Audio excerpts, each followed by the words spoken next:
નમસ્કાર વિદ્યાર્થીઓ, આજે આપણે પૂરક વાંચનમાં પહેલો પાઠ જીવન અમૂલ્ય છે નો અભ્યાસ કરશું. એ સંકલિતમાંથી લેવામાં આવેલો છે. જીવન અમૂલ્ય છે. જીવનનું ઉત્તમ ઘડતર શિક્ષણ કેળવણી દ્વારા થવું જોઈએ. કે આપણું જીવન કેવું છે? અમૂલ્ય એટલે કે કિંમતી છે. અને જીવનનું જે ઘડતર છે કોના દ્વારા થવું જોઈએ?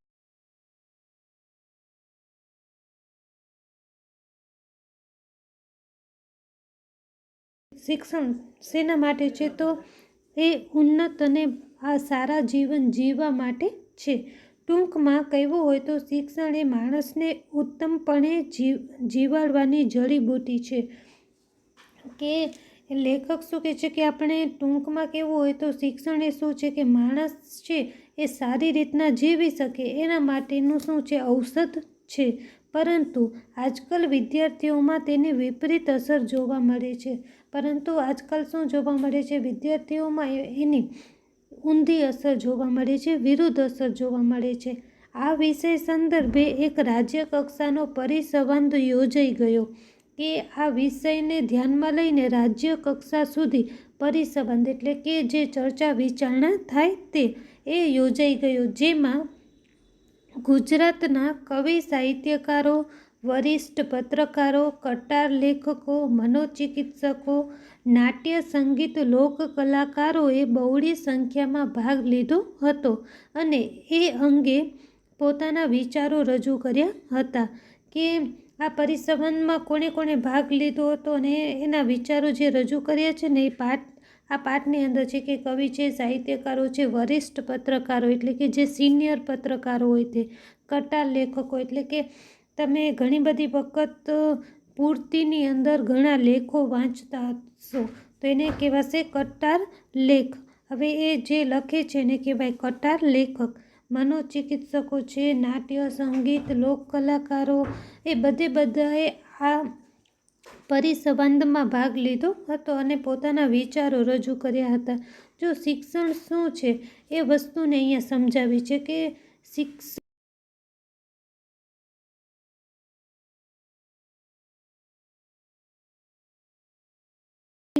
આનંદદાયક બનવું જોઈએ. આપણે ઉમદા માણસ બનાવવાનું કાર્ય કરવાનું છે, નહીં કે એના વિપરીત અસર વિદ્યાર્થીઓમાં, વિરુદ્ધ અસર વિદ્યાર્થીઓમાં જોવા મળે. આ વિચારોને સંકલિત કરી આપઘાતની ઘાટ તાળીએ પુસ્તક મૌલિક પ્રકાશન સુરેન્દ્રનગરે પ્રગટ કર્યું છે. કે આ વિચારોને સંકલિત કરી એટલે કે ભેગા કરીને કયું પુસ્તક? તો આપઘાતની ઘાટ તાળીએ નામે પુસ્તક એ સુરેન્દ્રનગર દ્વારા પ્રગટ થયું છે. પ્રસ્તુત એકમમાં આ પુસ્તકમાંથી સંકલિત અંશો રજૂ કરવામાં આવ્યા છે. કે આ એકમની અંદર અમુક અંશો એના રજૂ કરવામાં આવેલા છે. આ વિચારો દ્વારા વિદ્યાર્થીઓમાં શિક્ષણના ભારણ, કારકિર્દી ઘડતર કે કોઈ એવા કારણસર વિપરીત અસર પેદા ન થાય, પરંતુ જીવન અમૂલ્ય છે એવું સમજાય એ જરૂરી છે. કે આ વિચારો દ્વારા શું થાય કે વિદ્યાર્થીઓની અંદર શિક્ષણનો એને ભાર ન લાગે, પરંતુ કારકિર્દી એટલી જ એના માટે જરૂરી છે. પરંતુ એ કારણસર કે કારકિર્દીના ઘડતરના કારણે એના ઉપર કોઈ ખોટી અસર પેદા ન થાય, કોઈ વિપરીત અસર ન થાય, પરંતુ એ લોકો શું સમજે વિદ્યાર્થી કે જીવન અમૂલ્ય છે એવું સમજાય એ પણ જરૂરી છે. શિક્ષણ કે કારકિર્દી અંતે તો જીવન માટે છે, પરંતુ જે શિક્ષણ છે, કારકિર્દી છે, અંતે તો કોના માટે છે? આપણા જીવન માટે જ છે. પરંતુ જો જીવન જ નહીં હોય તો આ શિક્ષણ અને કારકિર્દીનો કાંઈ અર્થ જ નથી. તેવી બાબતો હકારાત્મકપણે રજૂ કરવાનો પ્રયાસ કર્યો છે. કે આ બધી બાબતોને હકારાત્મકપણે લેવાનું એ અહીંયા કને રજૂ કરેલું છે. જો પાઠ વર્ગખંડમાં સન્નાટો છવાઈ ગયો.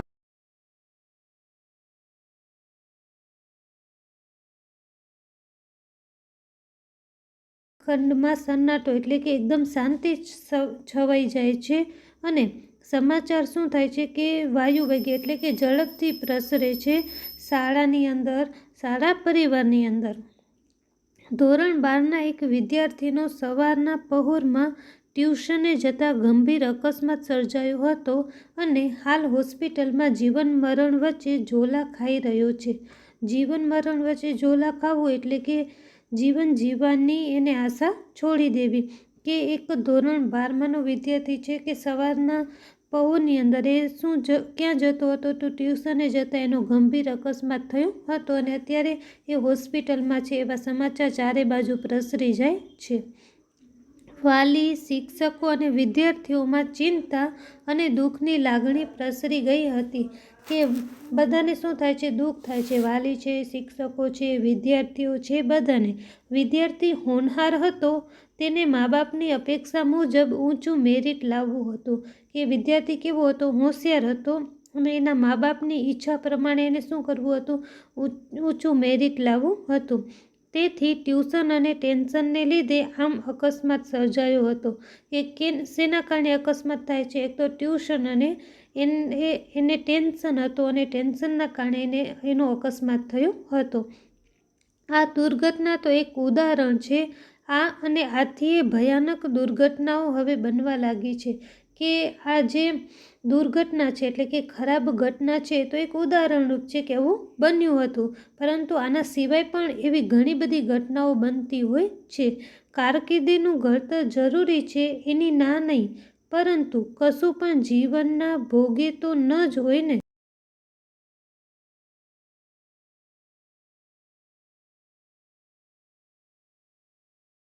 એ જીવનના ઘડતર માટે જરૂરી છે. એવું નથી કે કારકિર્દીની જરૂર જ નથી, કે માણસ શું કરે? એમને ફર્યા કરે, રખડ્યા કરે, એવું નથી. પરંતુ જીવનના ભોગે ક્યારે પણ એ હોઈ શકે નહીં. જો જીવન હશે તો શું થશે? કે કારકિર્દીનું નામ છે, નહીં તો કારકિર્દી કાંઈ કામની જ નથી. આ દિશામાં ગુજરાતના નામાંકિત વિદ્વાનો, કલાકારો અને કેળવણીકારો શું કહે છે તે જાણીએ. જાણીતા સાહિત્યકાર મણિલાલ હરિદાસ પટેલ આ મુદ્દે લખે છે, મા બાપની અપેક્ષાઓ બેફામ વધી રહી છે. દરેક બાળકની શક્તિ અને માનસિકતા જુદી જુદી હોય છે. કે જો હરિદાસ પટેલે શું કીધું? મણિલાલ હરિદાસ પટેલે કે અત્યારે શું થાય છે કે મા બાપની જે અપેક્ષાઓ છે એટલે કે ઈચ્છાઓ છે એ બેફામ એટલે કે વધારે પ્રમાણની અંદર વધી રહી છે. કે પોતાના બાળક પાસે શું કરે છે? વધારે ને વધારે ઈચ્છાઓ રાખે છે. અને દરેક બાળકની શક્તિ અને માનસિકતા કેવી હોય? જુદી જુદી હોય. બધા બાળક જેવો એ હોય નહીં, બધા સરખા હોય નહીં. બધા જ ડાક્ટર, ઇજનેર, તજજ્ઞ થવા માટે અવતરતા નથી. પણ મા બાપ દેખાદેખીમાં અને સ્પર્ધામાં બાળકને હોમી દે છે. હોમી દેવું એટલે કે આહુતિ આપી દેવી. કે શું કહે છે? કે બધા કાંઈ ડાક્ટર કે ઇજનેર કે તજજ્ઞ એટલે કે વિદ્વાન ન બની શકે. શું થાય છે? બધાની કેપેસિટી કેવી હોય? જુદી જુદી હોય. પરંતુ મા બાપ શું કરે છે? એ દેખાદેખીની અંદર કે આનો બાળક છે એ આટલો હોશિયાર છે તો તું કેમ નથી? તો એમ કરીને દેખાદેખીની અંદર શું થાય છે? કે પોતાના બાળકોને એ હોમી દેતા હોય છે. પોતાના અધૂરા શમણા તેઓ બાળકો પાસે પૂરા કરાવી સમાજમાં વટ પાડવા માગે છે. કે કોઈક મા બાપ એવા પણ હોય કે પોતાના જે અધૂરા શમણા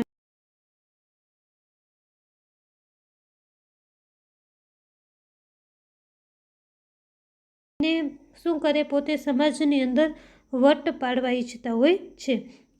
વાલીઓ સ્નેહવશ અપેક્ષાઓ ભલે રાખે, પણ પોતાની અજાણમાં તેઓ પોતાના સંતાનોનું જ અહિત કરે છે. કે અહીંયા કને શું કહેવા માંગે છે? કે ભલે ને એ પ્રેમના કારણે અપેક્ષાઓ રાખે, પરંતુ એ શું થાય છે? કે અજાણતા જ પોતાના બાળકનું શું કરી દેતા હોય છે? અહિત કરતા હોય છે. ભલે એ લોકોની ઈચ્છા ન હોય કે એ પોતાના બાળકને નુકસાન પહોંચાડે, પરંતુ શું થાય છે? અજાણતા જે પોતાના બાળકનું નુકસાન કરતા હોય છે. સંતાને શું બનવું તે નક્કી કરવાનું કામ વાલીનું નથી. કે અહીંયા કને શું કહે છે? કે સંતાને શું બનવું છે અને શું કરવું છે એ નક્કી કરવાનું કામ છે એ વાલીનું હોતું નથી. એણે તો એ જ કંઈ ભણે છે તે યોગ્ય રીતે ભણે છે કે નહીં તે જોવાનું છે. કે વાલીનું કામ તો શું છે? કે એ બાળક શું ભણે છે, કેવું ભણે છે, કે જે કંઈ ભણતો હોય તે, પરંતુ યોગ્ય રીતના, સારી રીતના ભણે છે કે નહીં એ જોવાનું છે. સાથે સાથે જરૂરી સગવડો અને વાતાવરણ પણ પૂરું પાડવાનું છે. કે ખાલી જોવાનું નથી, પરંતુ એને શું જોઈએ છે, એને કઈ સગવડની જરૂર છે અને એવું વાતાવરણ એને ઊભું કરવાનું હોય છે.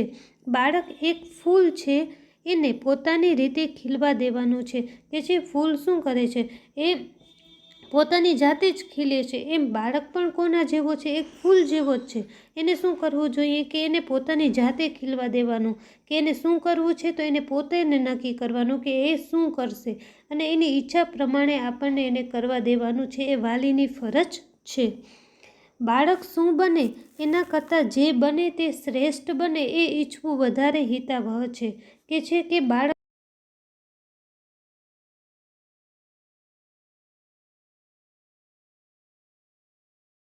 એ ઈચ્છવું શું છે કે એવી ઈચ્છા રાખવી વધારે સારી છે. ચિંતક જે કૃષ્ણમૂર્તિએ કહેલું, સમાજમાં જેમ કલેક્ટરની જરૂર છે તેમ કેળાની લાડીવાળાની પણ જરૂર છે.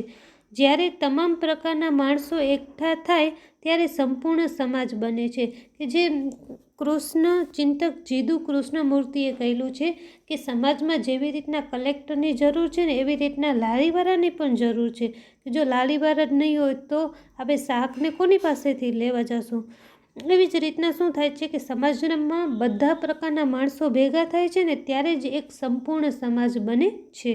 સમાજમાં ડાક્ટરની જરૂર છે તેટલી જ ડ્રાઈવરની જરૂર છે, કલેક્ટરની જરૂર છે તેટલી જ કડિયાની પણ જરૂર છે, મામલતદારની જરૂર છે તેટલી જ મિસ્ત્રીની પણ જરૂર છે.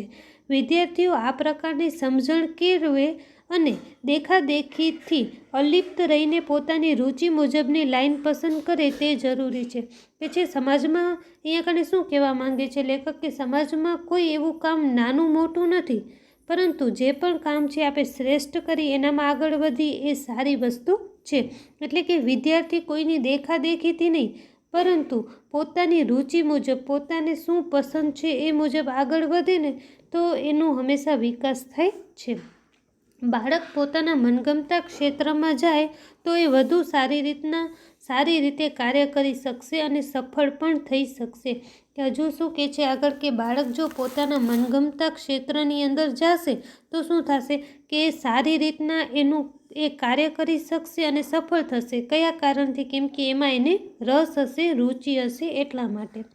સ્વસ્થ સમાજના નિર્માણમાં ઉપકારક પણ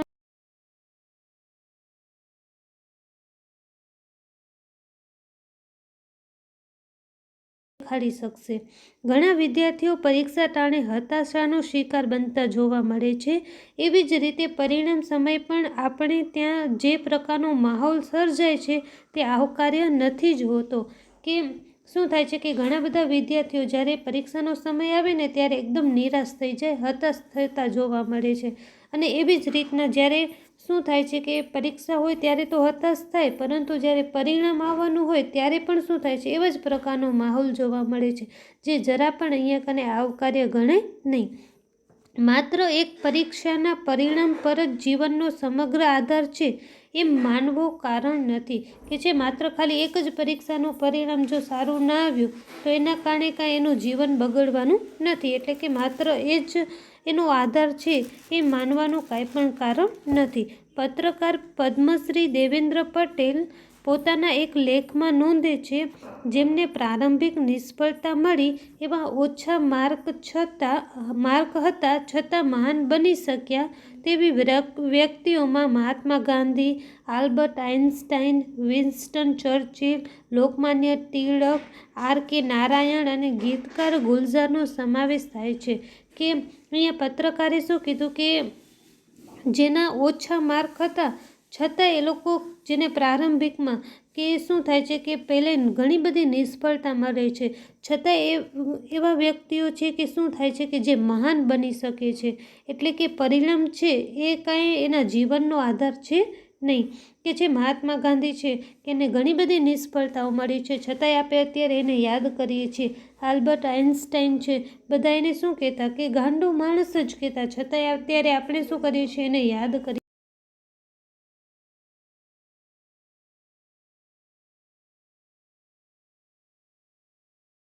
કહેતા કે એકદમ કઠોર નિર્ણયવાળા વ્યક્તિ છે, પણ છતાંય શું થાય છે કે અત્યારે આપણે એને યાદ કરીએ છીએ. એવા તો ઘણા બધા વ્યક્તિઓ છે જે કેવા થઈ ગયા છે, મહાન બની ગયા છે.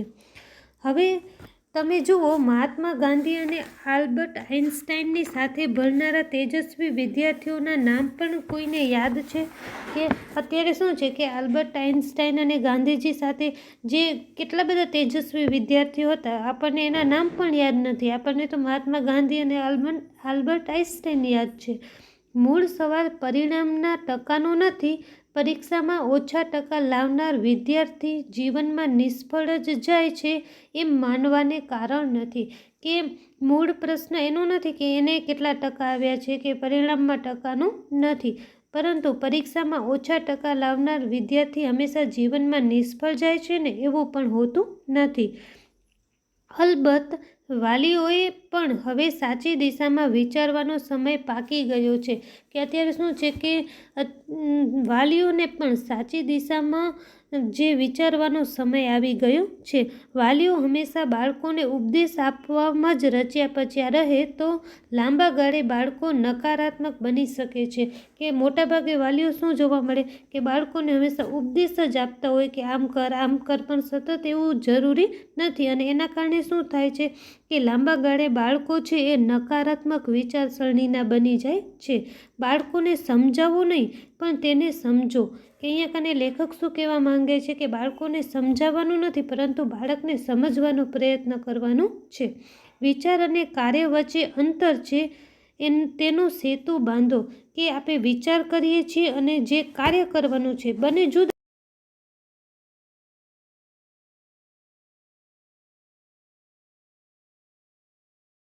એ કાર્ય સુધી આપણે પહોંચી શકીએ.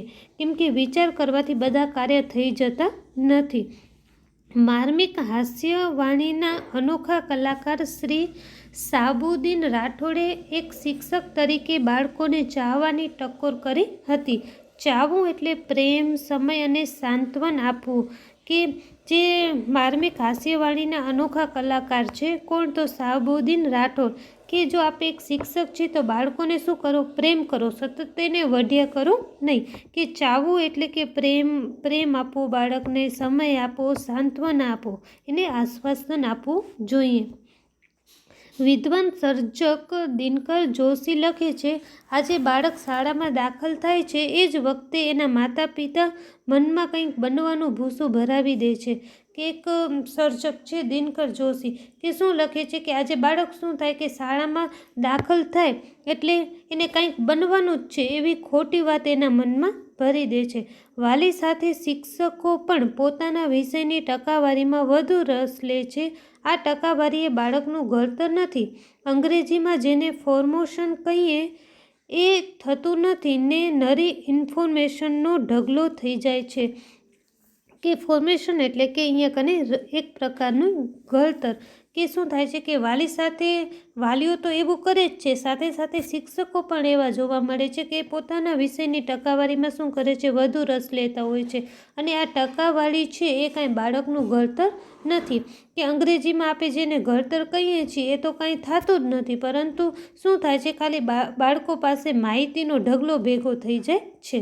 મનોચિકિત્સકો કહે છે કે બાળકો પરીક્ષા વખતે ભારે તણાવ અનુભવે છે.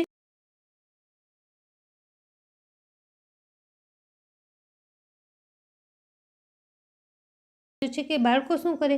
પરીક્ષાના સમયે એને ભારે તણાવ હોય, ટેન્શનમાં ફરતા હોય. અને એનું કારણ શું છે કે આજકાલના સમાજની અંદર સતત સ્પર્ધા જોવા મળે છે. તમે એક વિષયમાં નાપાસ થાવ છો, પણ બીજા વિષયમાં કે બીજા ક્ષેત્રમાં નિષ્ણાત હોઈ શકો છો. જો તમે નાપાસ થાવ છો કે ઓછા માર્ક આવે છે, તો તમે તમારી રુચિવાળો વિષય શોધી કાઢો. સારા કલાકાર કે સારા રાજનીતિજ્ઞ પણ બની શકો છો.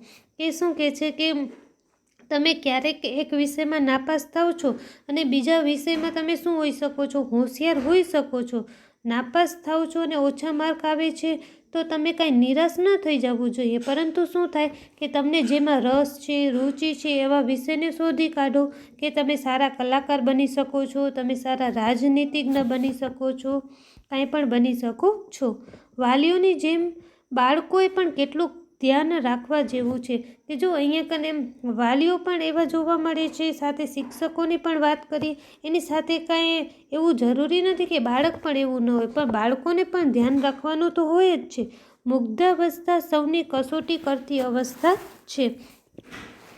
શૈશવમાંથી યૌવનમાં પ્રવેશતી વેળાએ આપણી ભીતર ઘણા માનસિક અને દૈહિક ફેરફારો થતા હોય છે. કે તમે શૈશવ એટલે કે બાળપણમાંથી જ્યારે યુવાન અવસ્થામાં પ્રવેશ કરો છો ત્યારે આપણી અંદર શું થાય છે કે માનસિક તો ફેરફાર થાય જ છે, એની સાથે આપણા શરીરની અંદર દૈહિક એટલે કે શરીરમાં પણ શું થાય, ઘણા બધા ફેરફારો થાય છે. તેથી આપણને નાની નાની વાતે ગુસ્સો આવી જાય એમ બને, આપણે જ સાચા છીએ એવો ભાવ જુસ્સા સાથે પ્રગટ કરવા માંગીએ છીએ. વિવિધ આવેગો આપણામાં આવેશ આણે છે કે આપણે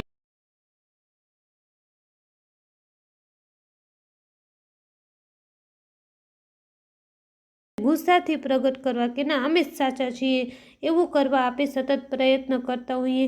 અને વિવિધ આવેગો શું થાય, આપણામાં આવેશ કરતા હોય છે, આવતા હોય છે. પરંતુ થોડાક વખત પછી આપણને સમજાય છે કે આપણાથી આવેશને લીધે ભૂલ થઈ ગઈ છે. ખરેખર તો આવેશની સ્થિતિમાં આપણે જાતને સંભાળી લેવાની છે.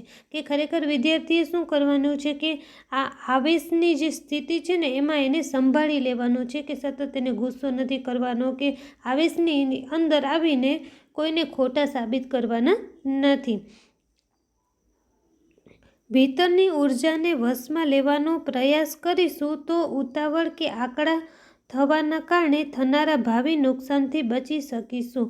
કે આકળા થવાના એટલે કે ગભરાઈ જવાના કારણે કે આપણે જે આપણી અંદરની જે ઉર્જા છે એને વશમાં કરવાનો આપણે પ્રયત્ન કરશું ને તો આપણે ઉતાવળા અને જે ગભરાઈ જવાના કારણે આપણે આપણું ભવિષ્યની અંદર નુકસાન કરી બેસીએ છીએ ને એનાથી આપણે શું કરશું, બચી શકશું. પરસ્પરની સમજણથી અનેક સમસ્યાઓ સર્જાતા અટકે છે. કે એકબીજાને શું કરવું જોઈએ, સમજવું જોઈએ. અને એના કારણે ઘણી બધી સમસ્યાઓ છે એ શું થઈ જાય છે, દૂર થઈ જાય છે. સ્વામી માધવ પ્રિયદાસજીનું ચિંતન આ દિશામાં માર્મિક અને અસરકારક છે. આ સમગ્ર સૃષ્ટિમાં માનવ જીવન મહામૂલ્યવાન છે. સફળતા અને નિષ્ફળતા તો જીવનનો એક ભાગ છે. કે કોણે કીધું છે કે જે સ્વામી માધવ પ્રિયદાસજી છે એનું ચિંતન છે કે એને શું કીધું છે કે આ સમગ્ર જીવસૃષ્ટિની અંદર છે કે માનવનું જીવન કેવું છે, ખૂબ જ મૂલ્યવાન છે. સફળતા અને નિષ્ફળતા તો શું થાય કે જીવનમાં આવ્યા જ કરે, એક જીવનનો એક ભાગ જ છે. સળગીને રાખ થયેલો ફિનિક્સ પક્ષી રાખમાંથી પાછું બેઠું થાય છે, નવું ક્લેવર ધરે છે. ક્લેવર એટલે કે શરીર, અને અનંત ગગને આંબવા માટે પાંખો પ્રસારે છે. કે એ શું કહે છે કે ફિનિક્સ પક્ષીની એને વાત કરી કે એક દંતકથા છે કે શું કરે છે કે એ ફરી એ પક્ષી છે એ વૃદ્ધ થઈ જાય ને તો એ ચાલ્યો જાય અને શું થાય કે પાછું એ પોતાનું શરીર છે એ ધારણ કરે અને વળી પાછું એ શું કરે કે એ અનંત ગગનને આંબવા માટે, ત્યાં પહોંચવા માટે પોતાની પાંખો પ્રસારે છે. ફિનિક્સ પંખીની આ વાત કદાચ દંતકથા હશે, પરંતુ જગતમાં એવા અનેક મહાપુરુષો થયા જે નિષ્ફળતાની રાખમાંથી બેઠા થયા છે અને સફળતાના શિખરો સર કર્યા છે. કે અહીંયા કને શું કહે છે આગળ કે કદાચ આ ફિનિક્સ પક્ષીની જે વાત છે એ દંતકથા હોઈ શકે, પરંતુ જગતમાં તો એવા ઘણા બધા મહાપુરુષો થઈ ગયા કે જેને સૌથી પહેલાં શું મળી છે, નિષ્ફળતા મળી છે. એ નિષ્ફળતાની રાખમાંથી બેઠા થયા છે, હિંમત હારી નથી ગયા, પરંતુ શું કર્યું છે, સતત પ્રયત્નો કર્યા છે અને એના કારણે એને શું મળી છે, સફળતા મળી છે. ગુજરાતના લબ્ધ પ્રતિષ્ઠિત સાહિત્યકાર રઘુવીર ચૌધરી લખે છે, લબ્ધ પ્રતિષ્ઠિત એટલે કે આબરૂદાર, કે રઘુવીર ચૌધરી શું લખે છે, ડૉક્ટર બાબા સાહેબ આંબેડકર બાળપણમાં ભારે તોફાની હતા અને અપાર સંઘર્ષો વચ્ચે ટકી રહીને પણ યુગ પુરુષ બની શક્યા. કે બાબા સાહેબ આંબેડકર શું હતા કે જે આપણા બંધારણના ઘડવૈયા છે. કે નાનપણમાં શું હતા, ભારે તોફાની હતા, પરંતુ ઘણા બધા સંઘર્ષો એટલે કે ઘણી બધી મુશ્કેલીઓ વચ્ચે ટકી રહીને પણ એને શું થાય છે કે આપણે યાદ કરીએ છીએ કેવા પુરુષ તરીકે, તો યુગ પુરુષ તરીકે જ. ખરું તો એ છે કે જીવન અનેક શક્યતાઓથી ભરેલું છે. જીવન છે તો સુખની સાથે દુઃખ પણ છે. કદાચ દુઃખો છે તેથી જ સુખનું પણ મૂલ્ય છે. અહીંયા કને શું કહે છે આગળ લેખક કે જીવન કેવી છે, ઘણી બધી શક્યતાઓથી ભરેલું છે, મુશ્કેલીઓથી ભરેલું છે. જીવન છે તો શું આવશે, સુખ અને દુઃખ બંને આપણા જીવનની અંદર આવશે. અને ખરેખર તો આપણે સુખનું મૂલ્ય, સુખની કિંમત ક્યારે આપણને ખબર પડે છે કે જ્યારે આપણને દુઃખ આવે છે તો આપણે સુખનું મૂલ્ય સમજી શકીએ છીએ.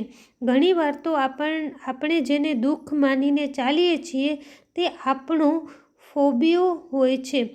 કે ફોબિયા એટલે કે વધારે પડતી જે આપણામાં બીક બેસી ગઈ હોય ને એને કહેવાય ફોબિયા. કે ઘણીવાર તો આપણે જેને દુઃખ માનીને ચાલીએ છીએ ને એ ખરેખર આપણી બીક જ હોય છે. ખરેખર તો એ દુઃખ સાવ સામાન્ય કહેવાય એવા હોય છે. સુખ અને દુઃખ એ સ્થિતિ છે, સમગ્ર જીવન નહીં. કે સુખ અને દુઃખ તો શું છે, એ તો માત્ર એક સ્થિતિ છે, કાંઈ આપણું સમગ્ર જીવન હોતું નથી. આપણી ભાષાના મૂર્ધન્ય કવિ રાજેન્દ્ર શાહે એક મજાનું ગીત લખ્યું છે. મૂર્ધન્ય એટલે કે મુખ્ય.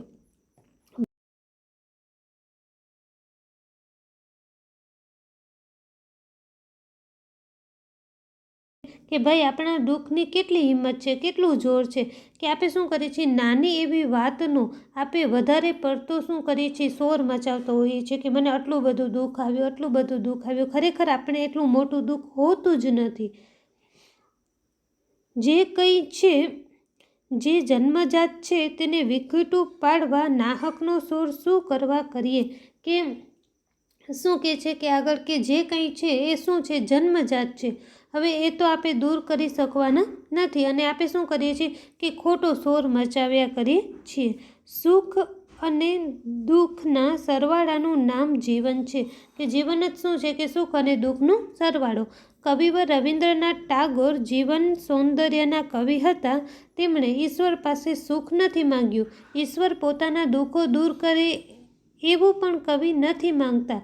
કવિ તો કહે છે કે જો રવિન્દ્રનાથ ટાગોરે શું કીધું છે કે જીવન સૌંદર્યના કવિ છે આપણા સાહિત્યમાં, કે તેમણે ઈશ્વર પાસે ક્યારે પણ એવું નથી માંગ્યું કે તમે મને સુખ આપો, અને ઈશ્વરને ક્યારે એમ પણ નથી કહેતા કે તમે શું કરો, મારા દુઃખોને દૂર કરો.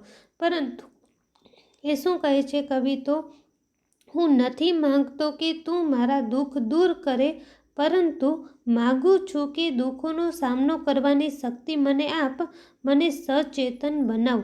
કે એ શું કહે છે કે હું એવું નથી માંગતો ઈશ્વર પાસે કે તું શું કર, મારા દુઃખને દૂર કરી નાખ, પરંતુ એ દુઃખોનો હું સામનો કરી શકું ને એવી શક્તિ તું મને આપ. મને શું બનાવ, સચેતન એટલે કે સાવચેત, સાવધ બનાવ. દરેક બાળક જુદું છે, જેવી રીતે દરેક પુષ્પ જુદું છે. જાણીતા ચિંતક ગુણવંત શાહ કહે છે તેમ પ્રત્યેક છોડનું વધવું અને પુષ્પનું ખીલવું એ કુદરતની કળામત છે. કે શું થાય છે કે દરેક બાળક કેવું છે, જુદું છે. જેવી રીતના પુષ્પ પણ કેવું છે, જુદું છે. જે આપણે દરેક ફૂલ કેવા છે, અલગ અલગ છે. એટલે જાણીતા ચિંતક ગુણવંત શાહ શું કહે છે કે પ્રત્યેક છોડનું વધવું અને પુષ્પનું ખીલવું કેવું છે, કુદરતની કરામત છે. એટલે કે કુદરતની કામગીરી છે કે દરેક છોડને કેટલો વધારવો, કેટલો ન વધારવો, ફૂલનો કેટલું ખીલવું એ કોની કામ છે, એ કુદરતનું કામ છે, ઈશ્વરનું કામ છે. ગુલાબની પાંખડી માણસની આંગળી વડે ન ખુલે કે ન ખીલે, બાળકનું પણ એવું જ નથી શું કે છે, ગુલાબની પાંખડી કાંઈ માણસની આંગળી વડે ખીલતી નથી. નાનું ડેડું હશે અને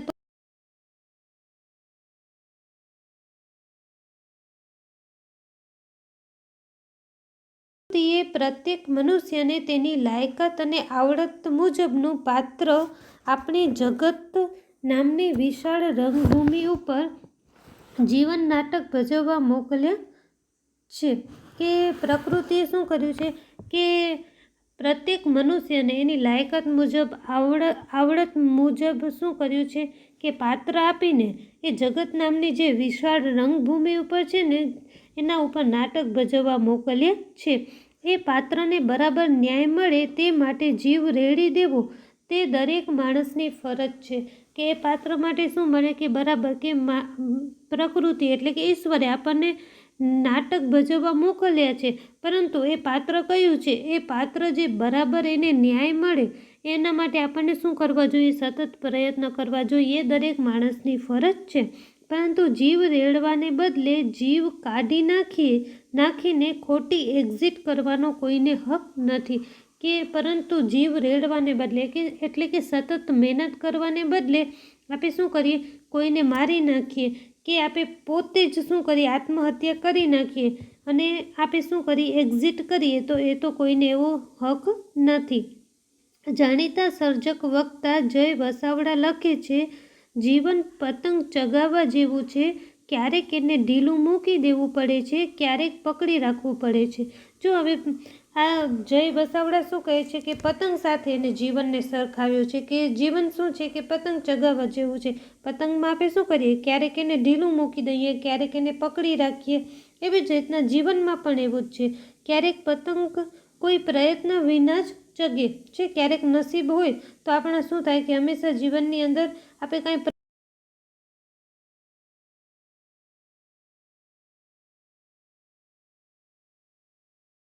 રાખવાનો સંઘર્ષ કરતા હો અને એની દોરી તમામ આંગળીઓ છોલીને લોહી કાઢતી હોય ત્યારે પણ એને જવા ન દેવાય. કે ક્યારેક શું થાય કે આપણે એને અધર રાખવાનો પ્રયત્ન કરતા હોઈએ, મહેનત કરતા હોઈએ અને દોરી શું કરે? આપણને આંગળીઓને છોલી કાઢે, લોહી કાઢી નાખે, છતાંય આપણે શું કરીએ છીએ? એને જવા દેતા નથી. એવી જ રીતના જીવનની અંદર પણ શું આવે? સતત મુશ્કેલી આવતા હોય તો કાંઈ આપણે આપણા જીવનને કાંઈ જવા દેવું જોઈએ નહીં. ડોન્ટ લેટ ઇટ ગો, કે જવા ન દો. પવન પાછો તમારી બાજુ આવશે બેટા, બરાબર પકડી રાખ. Just don't let it go. કે શું કહે છે કે પવન પાછો શું કરશે? એ તમારી પાસે આવશે પાછો, એટલે કે જીવન પણ સુખમય બનશે. એટલે એને શું કર? બરાબર પકડી રાખ, એને જવા ન દે. ભણે તે શું બધા પાસ થાય? જેટલા પાસ થાય તે શું બધા ડિસ્ટિંક્શનમાં જ જાહેર થાય? ચિંતક અને શિક્ષણવિદ ડૉક્ટર ભદ્રાયુ વચ્છરાજાની જરા જુદી રીતે પણ સીધું અને સટ કહે છે. અહીંયા શું કહે છે કે શું ભણે બધા પાસ થાય છે અને જે બધા પાસ થાય છે શું એ બધા સારા જ માર્ક મેળવી આપે છે? એટલા માટે અહીંયા કને ભદ્રાયુ વચ્છરાજની વાત અહીંયા કને કીધી છે. જેટલા ડિસ્ટિંક્શનમાં સફળ થાય તે શું બધા પહેલો જ નંબર આવે? બને આવું કોઈ દિવસ? તો પછી આવી ઘેલછા આપણા મનમાં ઘૂસે છે ક્યાંથી? કે શું કહે છે કે જે બધા જ ડિસ્ટિંક્શનમાં પાસ થયા છે તો શું બધાનો પહેલો નંબર આવી જશે? નહીં આવે. આવું ક્યારે પણ બનશે નહીં. તો આવી જે ઘેલછા છે, આવું ડાપણ છે, આપણા મનમાં આવવું જોઈએ નહીં. તમારે પણ તમારા મનના ઝરણાના કાંઠે બેસી વિચારોના પ્રવાહનું માત્ર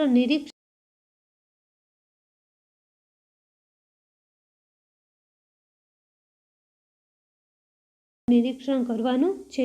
ધીરે ધીરે મન શાંત થઈ જશે, વિચારો વિલીન થઈ જશે, મન વાદળા વગરના આકાશ જેવું સ્વચ્છ બની જશે. પછી તેમાં પ્રજ્ઞાની જ્યોત પ્રગટશે. કે ધીરે ધીરે મન કેવું થશે કે એકદમ શાંત થઈ જશે અને વિચારો વિલીન થઈ જશે. એટલે કે કાંઈ પણ વિચારો આવશે નહીં. મન કેવું થઈ જશે? વાદળા વગરના આકાશ જેવું સ્વચ્છ બની જશે. અને ત્યારે શું થશે કે આપણે જ્ઞાનની જ્યોત છે, પ્રજ્ઞા એટલે કે બુદ્ધિની જ્યોત છે એ પ્રગટશે. એકવાર પ્રજ્ઞાની જ્યોત પ્રગટે પછી કોઈ નિર્માલ્ય વિચાર આવે એ વાતમાં માલ નથી. કે શું કહે છે કે જો આપણને સાચું જ્ઞાન થઈ જશે ને, સાચી બુદ્ધિ આપણામાં આવી જશે ને, પછી જે નિર્માલ્ય એટલે કે નકામા વિચાર આપણા મનમાં આવશે ક્યારે પણ આવશે નહીં. ઉઠ જાગ મુસાફિર ભોર ભઈ, અબ રેન કહા જો સોવત હે. કે અહીંયા કને શું કહે છે કે હે મુસાફિર, હવે તું ઊભો થઈ જા. શું થઈ ગઈ છે? સવાર થઈ ગઈ છે. કે રેન કહા જો સોવત હે એટલે કે રાત ક્યાં છે કે તું સૂતો છે. એટલે કે શેનામાંથી જાગવાનું કહે છે કે સાચા વિચારો છે આપણા જીવનમાં ઉતારવાના છે. જો સોવત હે સો ખોવત હે, જો જાગત હે સો પાવત હે. કે જે સૂતો છે એ શું કરે છે? ગુમાવી બેસે છે. અને જે જાગે છે એને શું મળે છે? હંમેશા આગળ છે એનો વિકાસ થાય છે. સારી રીતે જાગી જઈએ, જીવનની કદર કરીએ, જીવનનું સન્માન કરીએ, નબળી ક્ષણને જીરવી લઈશું તો જીવન ઉત્તમ રીતે જીવી શકીશું. કે અહીંયા કને છેલ્લે શું કહે છે કે આપણે સારી રીતના જાગી જઈએ, એટલે કે આપણામાં સાચું જ્ઞાન આવે અને આપણા જીવનની શું કરી કદર કરીએ, જીવનનું